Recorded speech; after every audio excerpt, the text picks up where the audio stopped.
This episode of Shadiversity is brought to you by my stupendous, awesome, legendary supporters on Patreon. If you'd like to support Shadiversity on Patreon, visit patreon.com/Shadiversity. Shadiversity.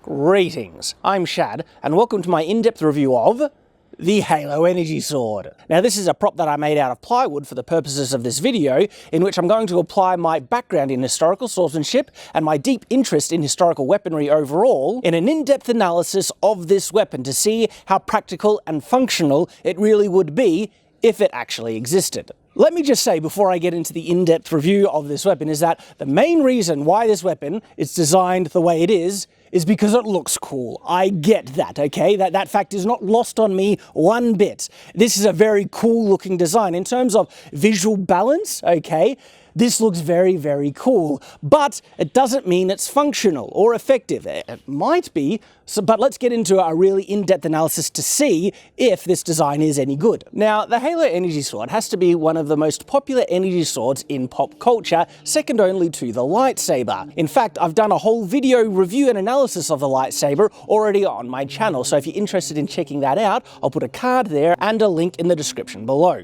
And there's actually some interesting parallels that we'll be able to draw between the Halo Energy Sword and the lightsaber, because when we look at the lightsaber and try and figure out what the energy portion of the blade, is made out of, most, geeks and even people informed on the subject have come to the conclusion that it has to be made out of plasma. And in regards to the Halo Energy Sword, it is actually written in its own lore and canon that this is a plasma-based weapon. So because of that, there's some interesting parallels that we can draw between the two. And also some problems, because plasma is pretty darn hot. And if an energy weapon cuts, it's funny, and I mentioned this in my lightsaber video, if an energy weapon, cuts through melting, which isn't really cutting, it's melting, that causes, well, some problems, okay? Because if there was radiant heat emanating from this weapon, as soon as you turn it on, you would burst into flames, unless there is some type of shielding or protection, which we can say because it's plasma held within a magnetic field, and you can say that magnetic field contains a lot of the energy and heat unless upon contact. But when you do contact with someone, there is a lot of heat being transferred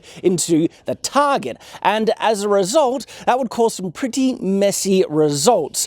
For instance, if you stabbed it into someone, because we're mostly liquid inside, the liquid that comes in contact with a plasma-based weapon would instantly vaporize, turn into gas, and there would be an explosive expansion of gas. And I looked into the Halo thing. It's interesting. When someone is touched by this weapon, it's instant death.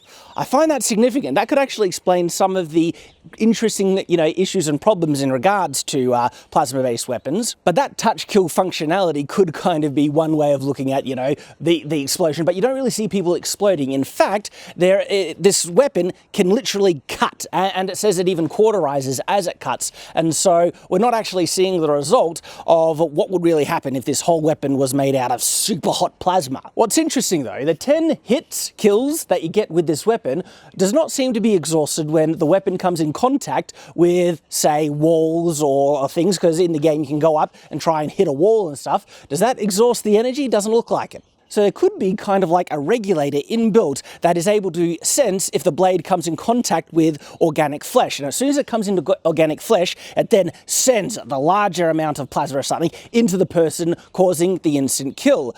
Which could also explain that it's not the plasma that's doing the cutting, it's the magnetic field. Now, there are shielding in the Halo universe, and so what if this magnetic field was functioning as a type of shield as well? And the shield produced a very, very fine edge, which enabled cutting in the conventional sense, the forcing apart of material. If the edge was so fine and, cute, you could actually cut through other materials with a lot of ease, because that's the, limitation with conventional swords and stuff like that, is that when you cut something, it bluntens, and you can't get it, sharp to a few atoms or molecules thick on the edge. But if you could with, say, a force field or something like that, well then it could be cutting, and you could say that only a certain amount of plasma is actually kept within the magnetic field unless you actually come in contact with, living flesh, to explain some of the heat, why the cuts do melt a little and cauterize a little, but it does not, cause the explosive expansion and melting if it was just super hot plasma in the blade at all times. Because when you cut cut someone, even if you were to cut off a limb or something like that, there is a chance that they could survive it, even if you were to stab them through, especially if the weapon is cauterizing as it cuts, because that prevents, you know, bleeding and internal bleeding and stuff like that.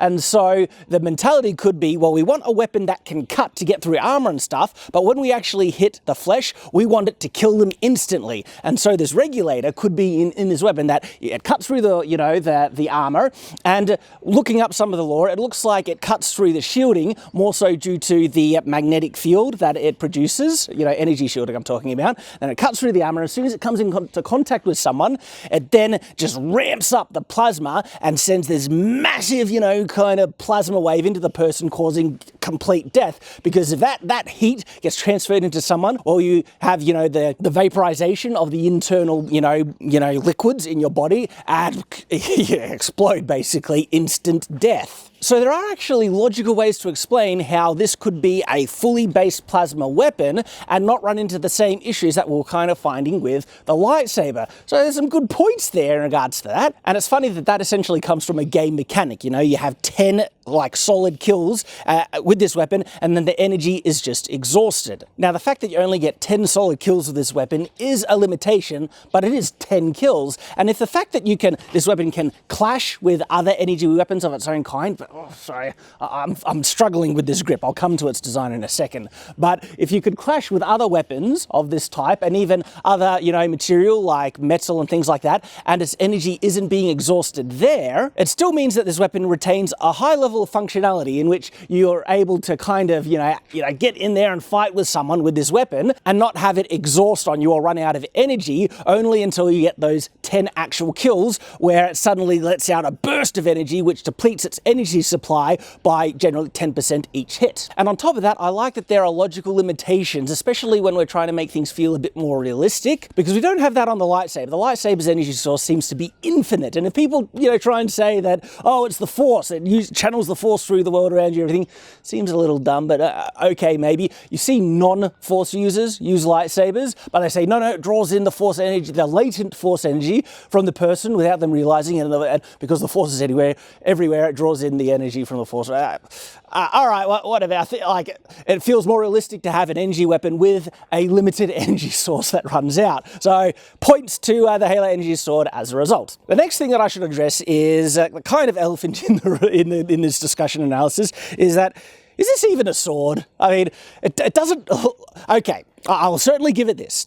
It has far more in common with a sword than the Star Trek Klingon bat'leth, because that thing has nothing in common with a sword. You should not call that a sword. That's just stupid. And I made a whole video explaining why I don't like the bat'leth. Okay, but all right, there is some kind of redeeming elements about this design to be able to call it a sword, because there are, you know, swords that are called swords historically that have a design in which the blade is protruding forward out of the fist. It is the gauntlet sword, traditionally known as the Indian Pata. This is a, you know, version of it that I made out of wood for the purposes of a review of this style of weapon, and it's very different to a conventional sword. There are some really interesting, you know, handling characteristics that I point out, which also apply to the Halo energy sword because of the angle in which the blade is protruding. Now, this still has more in common with a regular sword than the Halo energy sword, because it has a blade that is very identifiable as a sword, and in fact, many of the historical patas actually had blades that were made to be put on conventional swords, and they were repurposed and put on these gauntlet swords. The Halo energy sword, in contrast to this, has these two blades, and I will speak more on these two blades a bit later on. But still, if you were to grab a sword and give it two blades, you would still call it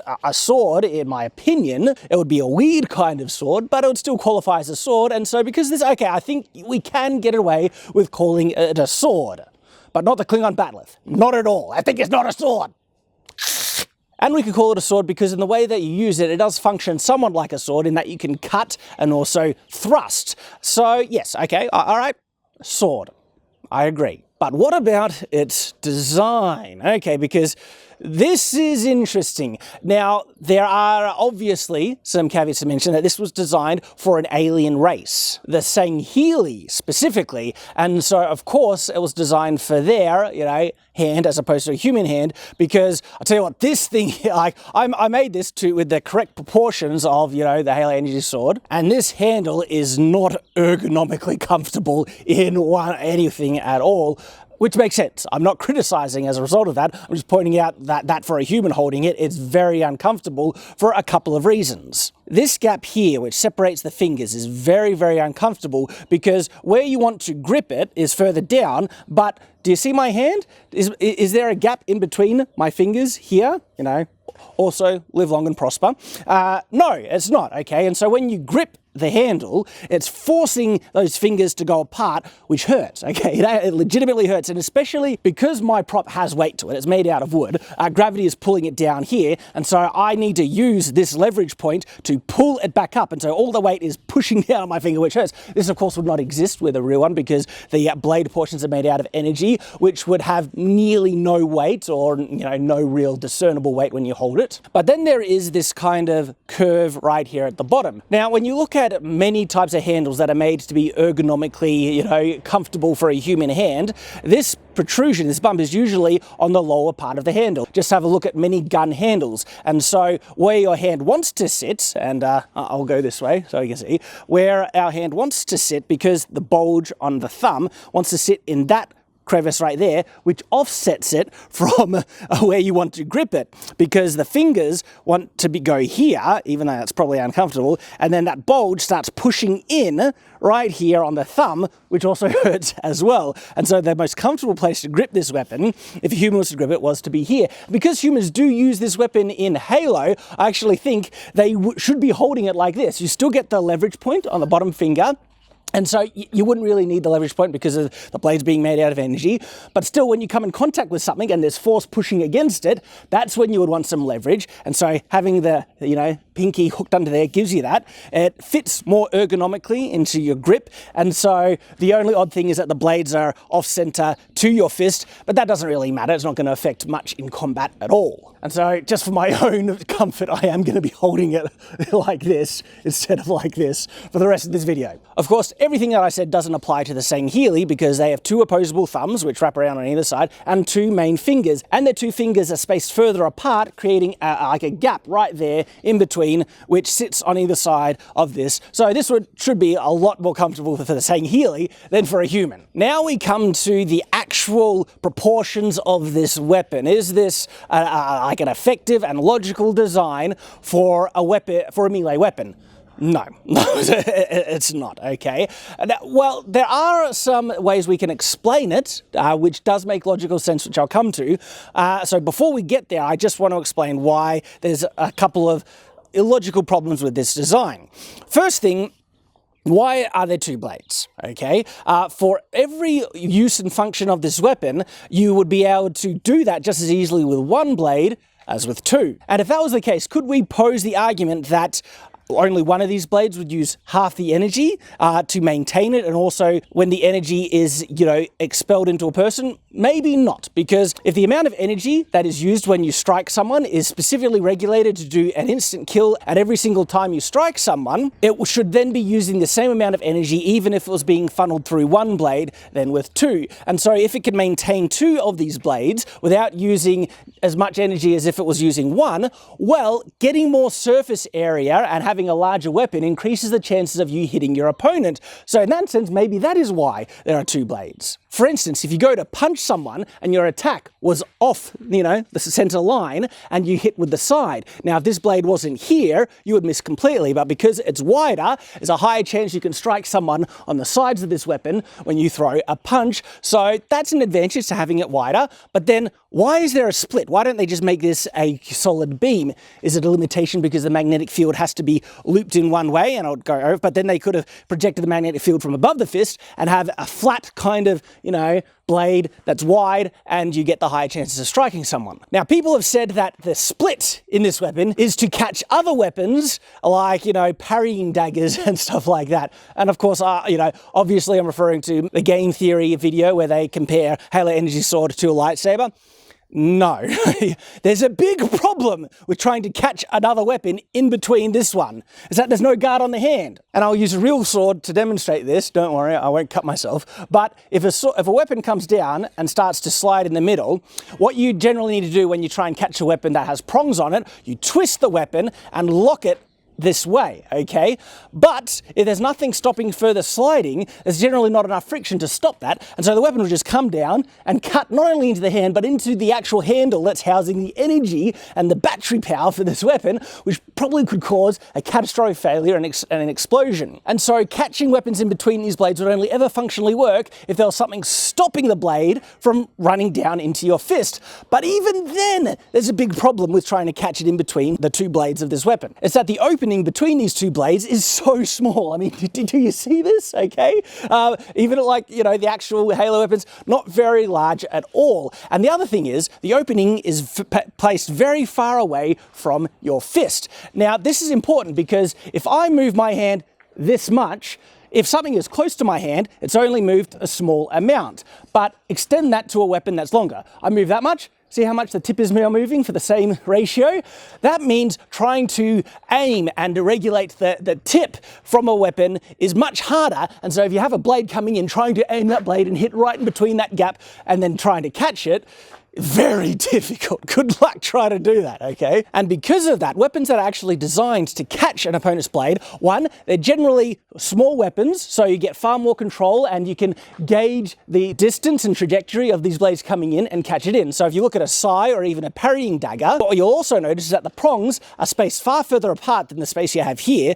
The prongs, generally on a parrying dagger, come to about here, which is a much wider area to be able to catch an opponent's weapon in. Even the trident dagger that MatPat mentions, those prongs flare outwards, creating a larger range. And in regards to sword breakers, there are heaps of little gaps to catch a weapon, which enables the entire length of the blade on a sword breaker to catch a weapon, which is like this long. And so catching a blade with this tiny little opening, no, extremely impractical. And if that is the reason why they made two blades like this, that is absolutely ridiculous. No, anyone who has any concept or understanding of, you know, actual melee fighting with weapons and stuff, they would never make a design like this for the purpose of catching weapons. If this was to catch weapons, it would have like a flaring out opening or something like that. So what if having these two blades and the gap in the middle was not for a functional reason, but a mechanical reason in the technology? Now, one does not exist that I've been able to find in the lore of Halo. So this is where the, you know, fans have to kind of step outside of the lore and explain it themselves.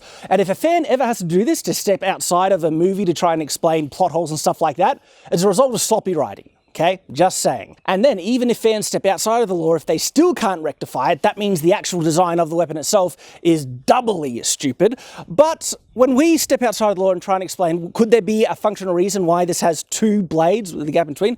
I do actually have an idea that comes to mind which does explain something, okay? What if these two blades are actually made to create something like a broken circuit, okay? In which when the energy is expelled, or plasma is expelled when you strike someone, that as soon as these two blades stick into someone, it closes the circuit, enabling the plasma to just flow right through in a circle back in. And would that mean that plasma doesn't exhaust itself?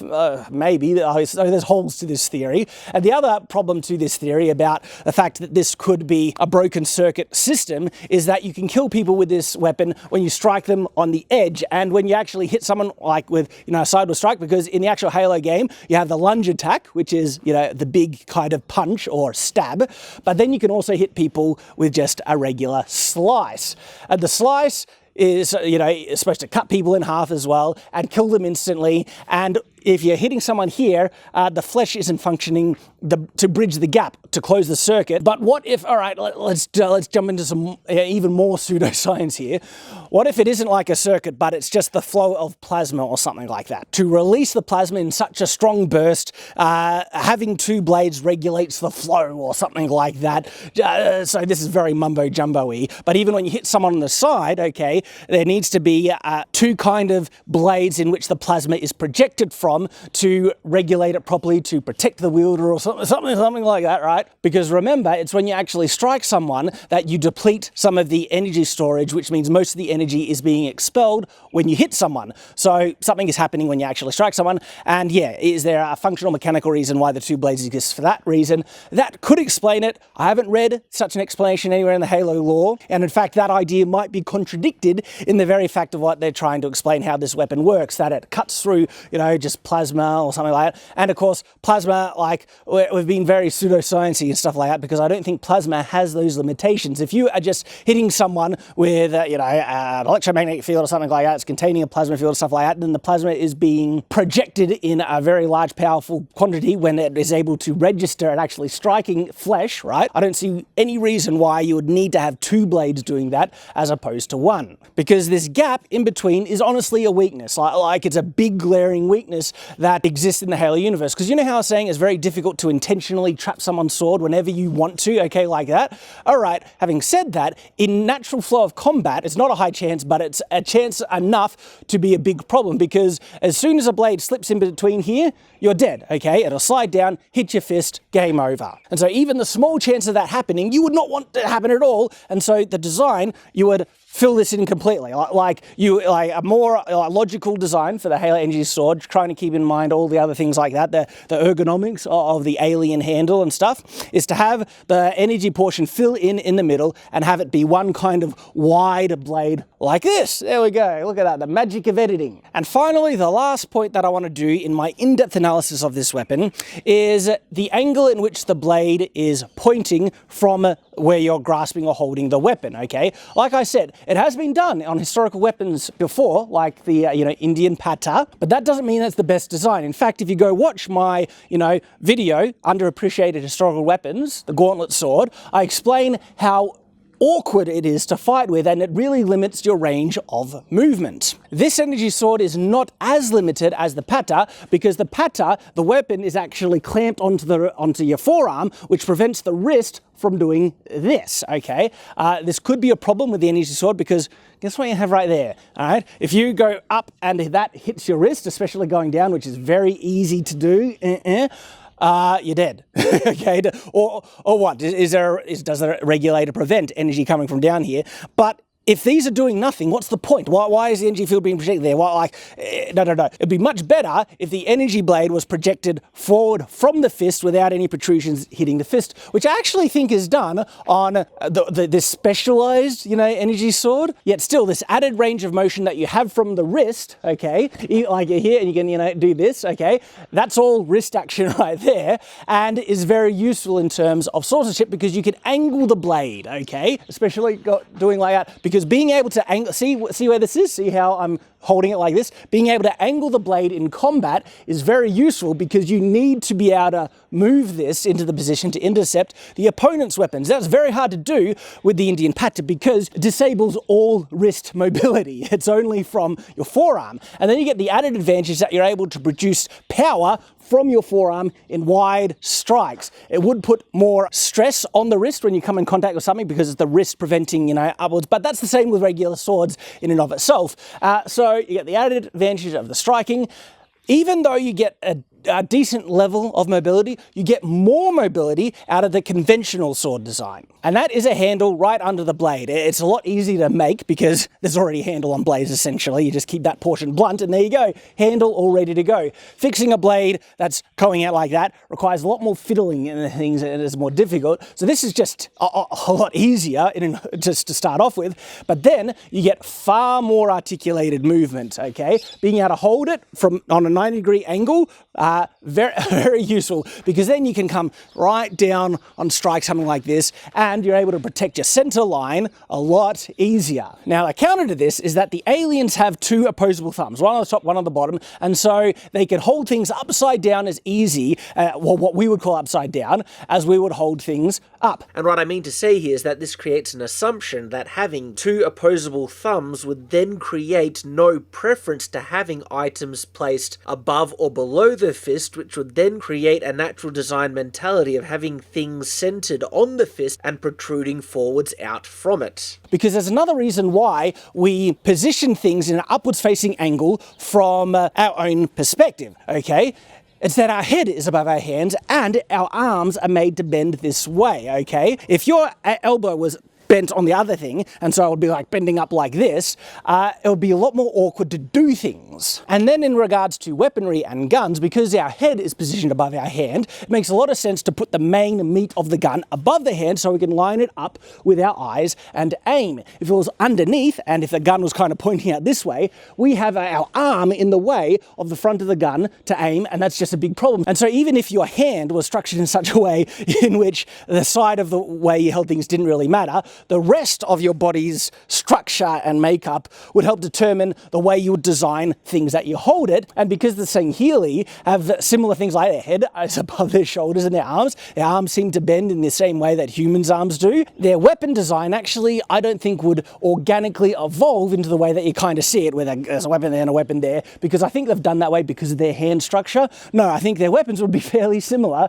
to human weapons with the meat of it above the hand. And this also applies to swords. Because we are structured the way we are, generally holding the sword pointed up is a lot more important because you can protect one of the most vital organs, your head. Holding it out on your center line, protecting any incoming things, because there's a very easy way to defend the legs, and that's just moving them back. So the Sangheili, even with the way their hands are structured, I do feel through natural evolution, outside of the limitations of the fact that it's a fictional world, if they were real, okay, I actually think the natural design of their weapons will be far similar to the humans, and their sword, even with the way their hand is structured, they would hold the weapon like this, and then on top of, holding the weapon like in the conventional way, because this is the thing, it's better, okay? You get more articulated movement with a handle projecting down from a blade than not. I explore that again in my gauntlet video.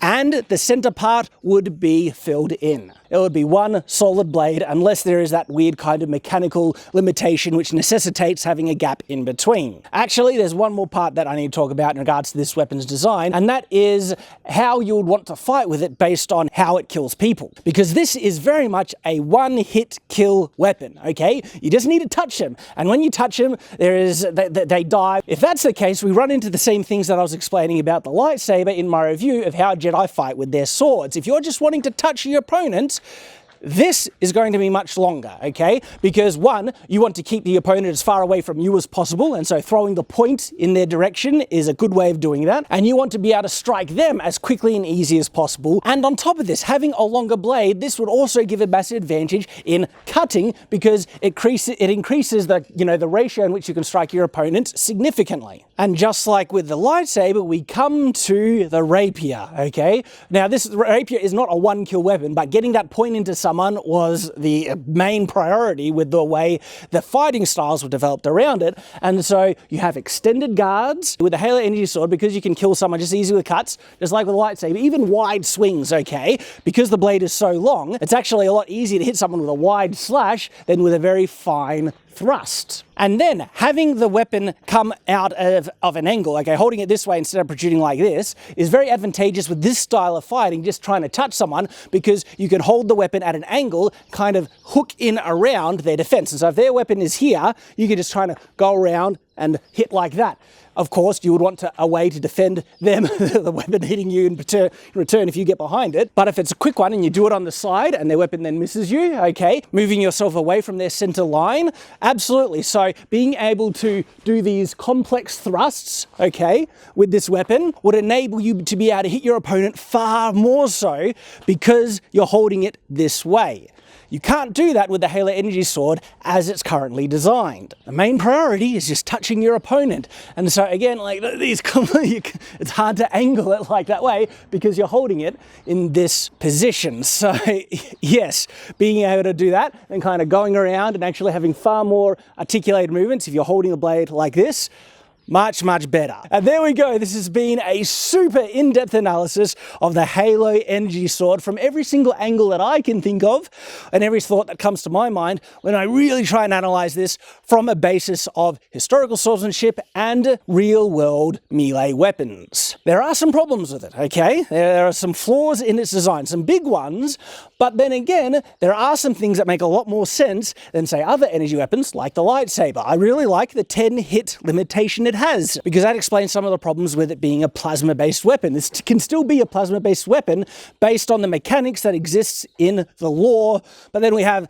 the awkward, weird, strange things about its design. Still, it is a very cool energy weapon, okay? So, and of course, yes, like I said at the very beginning, this looks really cool. This is a cool looking energy weapon. So, I'm not hating on it for the sake of trying to hate it. I get it. This, rule of cool will always kind of trump everything I'm really saying. But in actual fact, I actually think the coolness factor on anything fictional is increased massively so when it's more realistic and it makes more sense, because that means maybe it could exist in the real world, because this is the unfortunate result of this analysis, okay? If there was an alien race like the Sangheili, okay, if they actually existed and evolved and stuff like that, and they were applying real-world logic to combat and stuff like that, they would never design a weapon like this. Okay, let me clarify that. Obviously, someone might design it even if they're from an intelligent race, because the Halo Energy Sword was designed by us, humans, for a fictional setting. But as soon as it was applied, practically and functionally, its glaring limitations would rise to the surface, and it would be very unlikely for it to become a prominent, widely used weapon amongst that culture. If people or an intelligent alien race are fighting, they generally want to stay alive, which is why the larger majority generally gravitate towards the weapons that are actually functional or most functional and effective above others. There are too many weird limitations. They could design a weapon similar to it, like a plasma-based weapon that projects most of the energy when it strikes someone else and stuff like that. They could have some of the same ergonomic handles, stuff like that, but it would be a handle down the bottom. The blades would be projecting from 90 degrees from the position or direction that your forearm is pointing. There would be no gap in the middle, and it would be much longer because you just want to touch the opponent to get that instant kill. But still, thank you very much for watching, guys. I appreciate you joining me for this episode. It was a lot of fun to make, and if you're interested in hearing my thoughts on other fictional weapons and stuff like that, check out the one I made about lightsabers. Just subscribe to catch my future videos and make sure to click the bell notification so you don't miss one. I hope to see you there, and until that time, farewell.